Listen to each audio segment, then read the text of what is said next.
Hi everyone, this is Susie from Minnesota and I garden in a zone 4. Today is November 13th and in this video I'm going to go over my plant room setup and also how my cuttings are doing. I just want to apologize that I have not gotten a video out before this. A lot has been going on for the past month between getting my fall cleanup done and my sister is moving in with me with her 2 kids, so I'm losing my basement and also I'll be losing this plant room here. And I don't want to lose my plants. I could probably part with my cuttings, but I can't my seeds. I love starting seeds just because I can pick and choose what I want to grow, and I already have some seeds ordered, and this is what gets me through winter. This is my stress reliever. This makes me happy, so I didn't want to give it up. So yes, I am transitioning my garage. It's unheated, so I have to get it heated for this to work. It's going to be a little bit spendy, but in the long run, it's an investment because I love growing. So it's just, that's not something I want to give up, but if I had to, I would have, because family comes first. So, like I said, I do apologize. Hopefully your cuttings are doing pretty good, and maybe this video will help you with yours if they're kind of struggling a little bit. But I will also be kind of throwing out some prices on some of this stuff just because, just to kind of let you know how expensive this is, because it's not cheap. It's definitely an investment too, but for me it's definitely worth it because in the long run it does save me money. Not at first, but eventually. So this light over here is the first light that I had gotten to start seeds.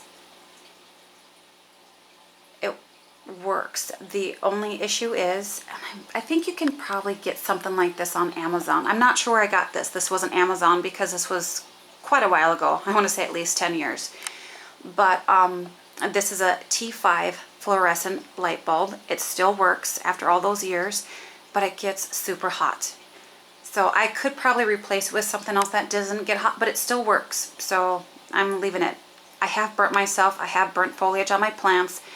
We both survived, so that's okay. The only thing is, since it's a single, I can only fit 2 trays here the long way. But I still make it work. I set it up on a table. And then I decided to grow even more seeds because I've become addicted. So this is the next setup I got. And this was expensive. In my book it was expensive because it was close to $500. And you see there's 2 shelves, which is nice. And 2 things I absolutely love about it are, first off, the lights. And my floor is a little squeaky if you hear that. But I love that I can control this because I'm not always using every shelf when I'm growing plants. So I can turn off what I'm not using. Right now I can't get this to go up anymore because this cord is a little stretched here. I had moved this down, but once I put this in my garage I can redo that because right now they're a little close to my cuttings. But the nice thing is, oh, let me just turn this off. I want to say these light bulbs are T8s. They are LED. They are not hot to the touch. They don't burn me. They don't burn the foliage. And there are 4 lights going across, if you can see that. So yes, I really, really love the lights here. Let me just turn this back on. Other thing about this is I love the width of the stand. The fact that I can fit the trays this way and I can fit 4 on each shelf, and so I can fit a lot of flowers on here. But what I don't like is I had to put cardboard on this because you can see this is very open down here, and the plants, the trays were falling forward. I know there's a lip here and everything, but it wasn't working for my plants. The cardboard works, so, but other than that, this isn't really a reusable shelf if I decide to not do seeds or flowers anymore, which won't happen. I do have heat mats that fit the length here. I'm not sure how I feel about the heat mats because my issue with that is they do get very warm and they can also heat your room up. I always know when they're on because the minute I walk in here, it feels like a greenhouse, which is okay. Sometimes this room, I want to say, stays around 65 in the wintertime, maybe 60, 65. This faces west, but it also gets the wind. So it is a little drafty in here. But yeah, I know the heat mats are really nice for starting certain seeds, like your tomatoes and peppers, things that need a little bit warmer. But the thing is if you forget to turn it off, you can really hurt the roots of your plants. And I find that no matter how close I have the lights to plants that are on heat mats, they still stretch, they get leggy. So it's my own personal preference. I might put them on every once in a while just to help, but for the most part, I think it might have been a little bit of a waste, at least for 2 of them. The other thing about this shelf here too is it was a fiasco putting it together. So I'm missing 2 bars up here because when I got to the end part, I was missing 2 bars, which were supposed to go down here. So I had to take them off, put them down, and then I'm sure it's a stability thing. But so yeah, I'm missing 2 bars, plus a lot of these holes were not pre-drilled, which was a pain because I did have a drill bit to drill through metal, but also making sure it was perfectly straight. I didn't like that about this one bit. It took forever. It was a headache. I got it together. It works, but super spendy and super hard. Not hard, just frustrating. It should have been a very easy setup.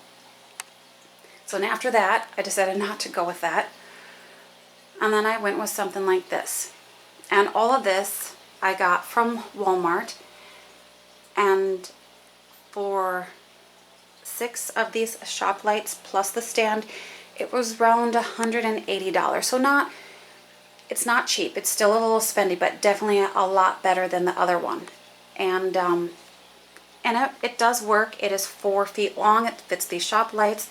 The shop lights are LED. They're, I want to say, 5,000 kelvins each.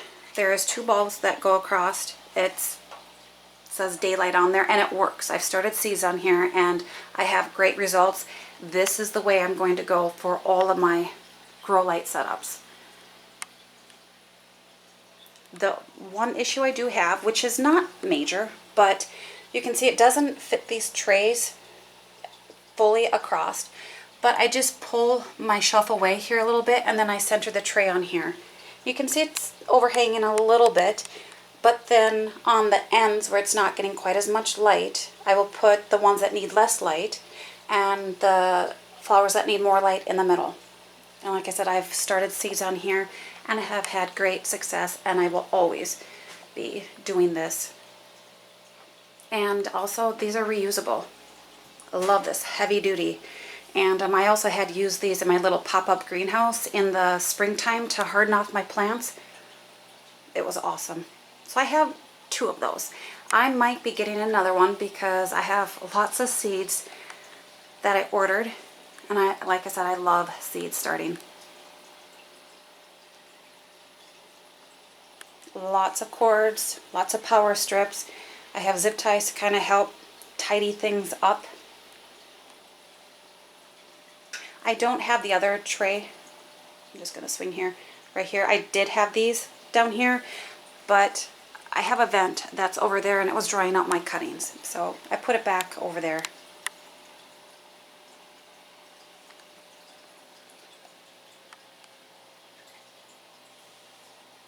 So yeah, so that is my setup. Also, I think I don't know. I do have a dehumidifier because there are times that it is super humid in here. Like last week when it was in the 70s, it was very greenhouse feeling. I loved it. I love the heat, but it gets a little too damp in here. But the nice thing about that is whatever water is in there, I use it to water my plants. So, which is also nice. So now about my cuttings. These cuttings here were the ones that I took in September in that video. It was a really cool day, if you remember. I had them outside for a bit. I did bring them into my garage for a bit. I forgot about them, left them in there. Then I brought them outside. They were in different trays in this. They were in trays like that, which have no drainage holes. So when it did rain, they were sitting in lots of water. So they were sopping wet. But it was windy and you name it. It was not really great conditions, but they are looking really good. I'm just super impressed. So with the cuttings, when I first took them, usually about 2 weeks is what I say, just place them in indirect light. Or if it's outside, just place them in the shady spot. Then after that, start transitioning them to a little bit more light and a little more and a little more. And at some point you will find out what works for your plants. Right now, I don't have them on a timer, but I would say I've gotten them to about 8 hours of light, maybe a little bit more sometimes. It just depends on my schedule. I have 12-hour shifts and they stay on the full 12 hours. The coleus, I can see that not all of them are liking it. I'm on my knees. So I don't know if you can see that they're browning a little bit here. So at some point when all my cuttings are doing fairly good, about the same, I will start grouping them together. And I will put the ones that need less light in an area and ones that need more light in another area. But right now this is working about 8 to 9 hours. And also at some point I will be going through these plants and picking out the strongest and getting rid of the weak, just because there's so many of them. They're doing really good. These are what I call my mother plants. Basically what I'm trying to do is create a really nice healthy plant that hopefully can survive until about February, and then I'll be taking cuttings from that. And so what I'm doing is I'm pinching my plants.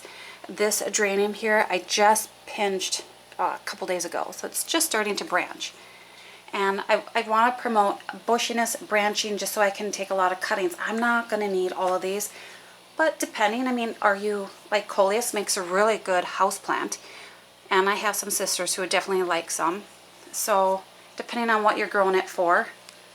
But this one I just pinched, and you can see the growth coming up, not just, I would say, few days ago, but it was blooming. So if you have cuttings that are blooming, again, I cut them off because I'm just trying to have a healthy plant. I don't want them blooming and putting all that energy into producing blooms.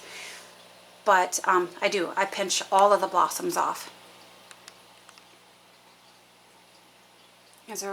These are looking fantastic, all of this. And not all of them are watered at the same time. You can see this one is drying out on top, which I do let them do, because I have issues with fungus gnats. Something fierce. And yes, I have sterilized my potting mixes. I use a really good potting mix. I have boiled the water. I have heated it up in my microwave. You name it. I've done what I can. And it is just always happens to me. I haven't seen any issues so far with the fungus gnats with my plants. This is sticky tape that I have gotten from Amazon, and it works, and I still have fungus gnats. Sorry about the glare of the light.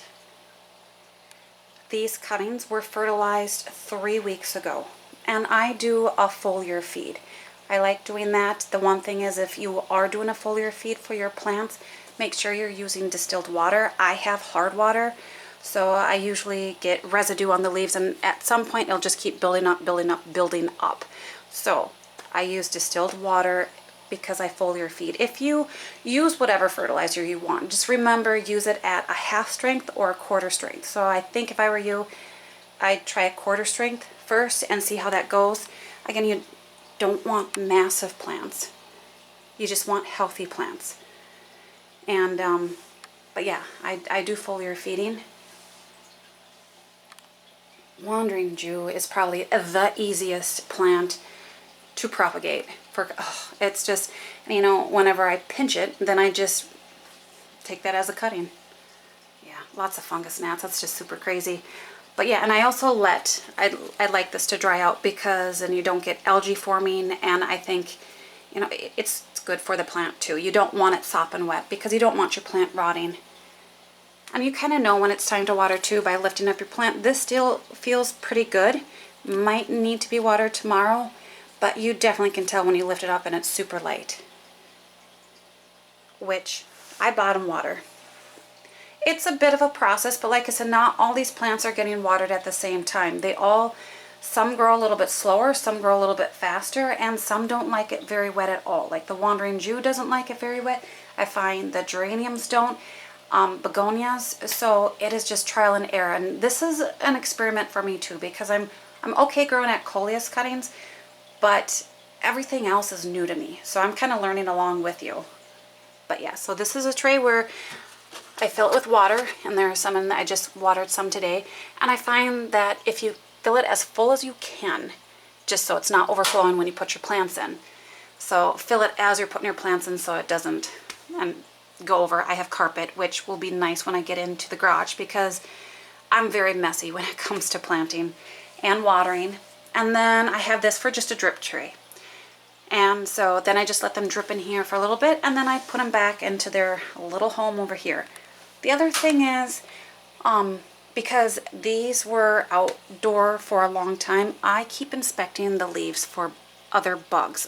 Fungus gnats are one thing that's in the soil, but on the geraniums here I had some veining. It just looked a little weird. So when I flipped over the leaf, there was these little green bugs. They weren't aphids, but they definitely were causing some issues.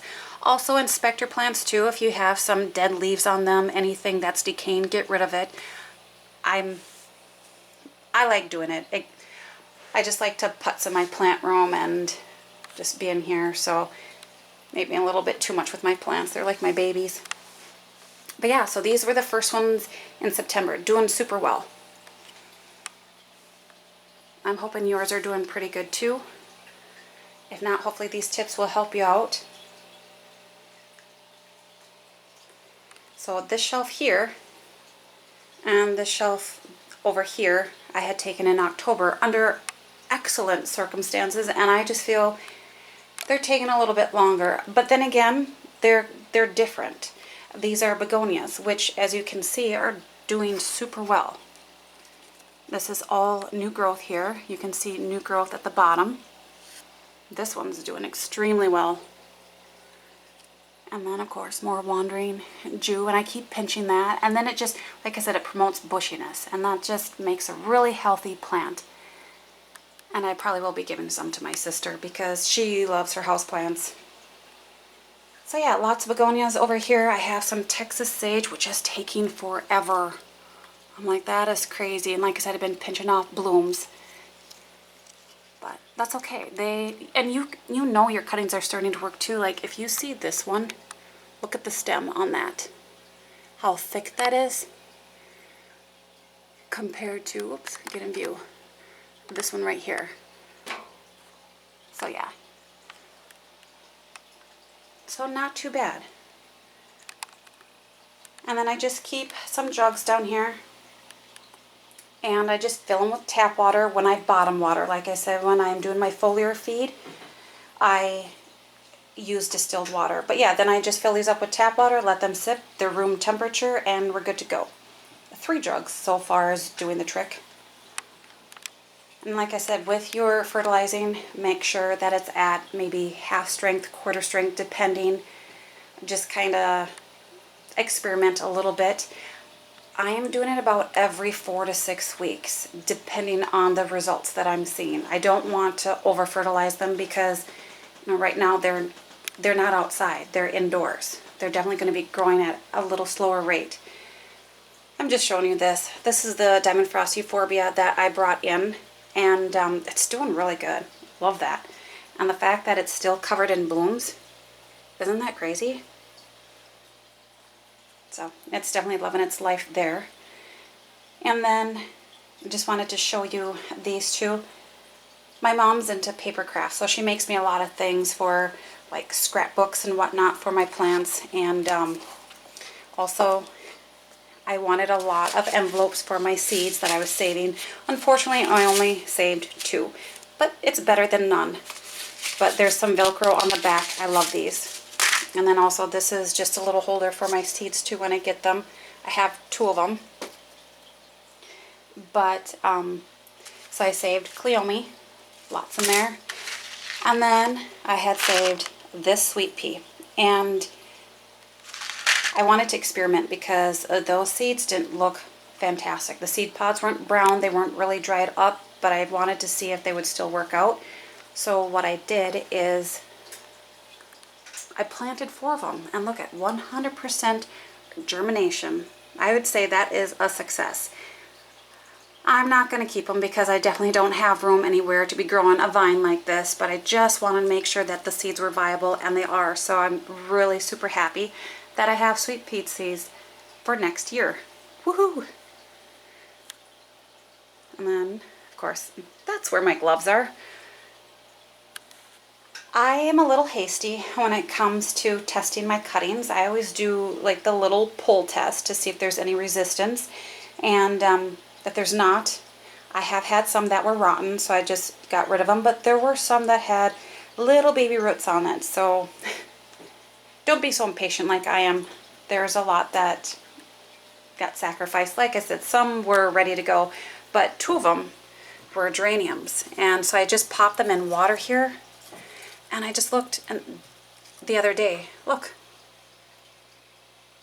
that is so cool. So I can pot that up. So yeah, I have my fertilizer here, and then I have my little spray bottle for when I'm doing my foliar feeding.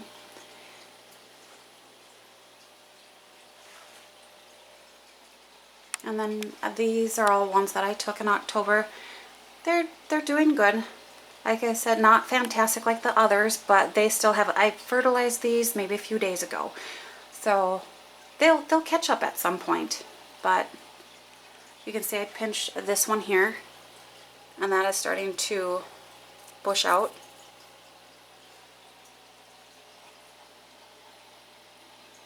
And then that's my plectranthus. Some things are not looking so great, but I'm still letting it grow. Like I said, at some point I'm going to just figure out which cuttings are doing really good, looking good, and what I want to keep, and others, if they're not doing so great, I'm not gonna baby them because I definitely have more than enough, and I will be grouping them together according to their light requirements. Growing in my garage is going to be completely different from in here because, well, not only that, this is a very comfy room. My garage is a little dark. But like I said, I will not be missing carpet in the garage. I might put a rug down because that cement floor is really cold, but at least it's kind of a used rug and I'm not too worried. But yeah, so hopefully you liked my plant room setup and it's given you some ideas, and hopefully your cuttings are doing really good.